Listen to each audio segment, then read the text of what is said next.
Kisah Nabi Ismail alaihissalam. Nabi Ismail adalah putra dari Nabi Ibrahim alaihissalam.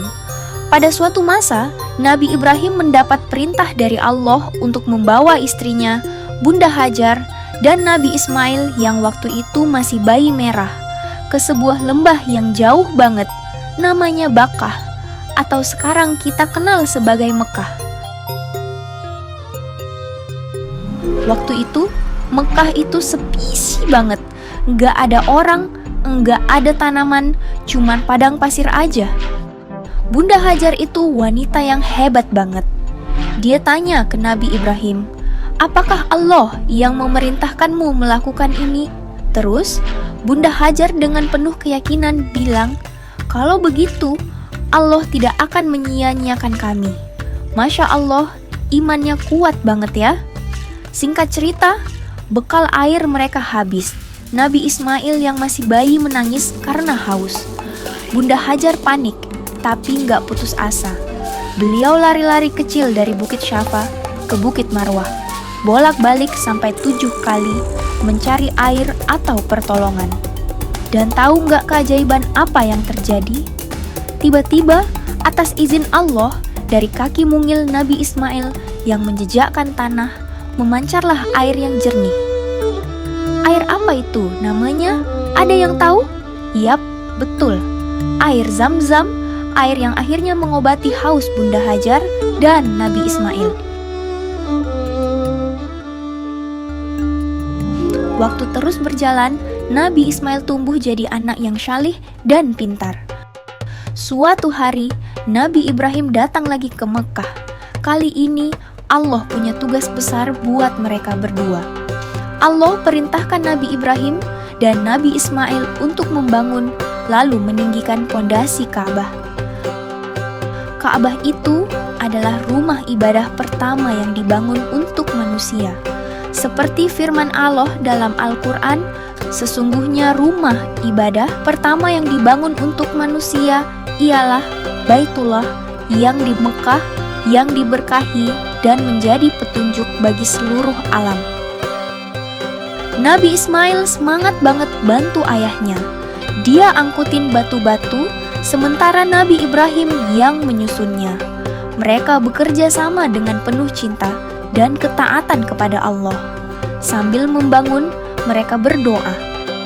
Dan ingatlah, ketika Ibrahim meninggikan dasar-dasar Baitullah bersama Ismail, seraya berdoa, "Ya Tuhan, kami terimalah daripada kami, amalan kami.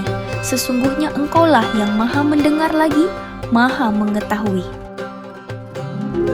Berjalannya waktu, Nabi Ismail semakin tumbuh dewasa. Suatu malam Nabi Ibrahim bermimpi. Bukan mimpi biasa loh teman-teman, tapi mimpi yang merupakan perintah dari Allah. Perintahnya adalah untuk menyembelih putra kesayangannya, Nabi Ismail.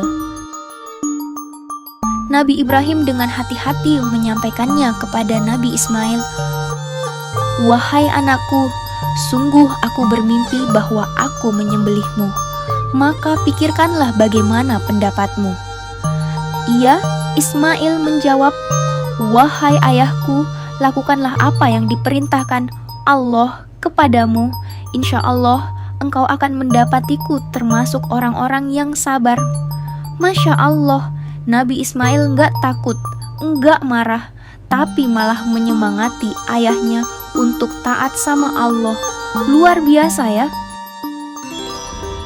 Nah, pas Nabi Ibrahim sudah siap banget mau melaksanakan perintah itu dengan pisau yang sudah di tangan, tiba-tiba Allah dengan kasih sayangnya menunjukkan keajaiban. Allah menggantikan Nabi Ismail dengan seekor domba yang besar untuk disembelih, dan kami tebus anak itu dengan seekor sembelihan yang besar. Allahu Akbar. Peristiwa inilah yang kemudian menjadi dasar dari ibadah kurban yang kita lakukan setiap hari raya Idul Adha.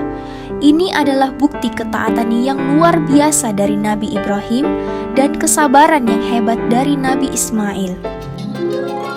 Setelah berjalannya waktu, akhirnya Ka'bah selesai dibangun. Allah juga memerintahkan Nabi Ibrahim untuk memanggil seluruh manusia supaya datang beribadah haji ke Ka'bah. Dan berserulah kepada manusia untuk mengerjakan haji, niscaya mereka akan datang kepadamu dengan berjalan kaki dan mengendarai unta yang kurus yang datang dari segenap penjuru yang jauh. Dan sampai sekarang, jutaan orang dari seluruh dunia datang ke Mekah untuk berhaji, menjawab panggilan Nabi Ibrahim atas perintah Allah.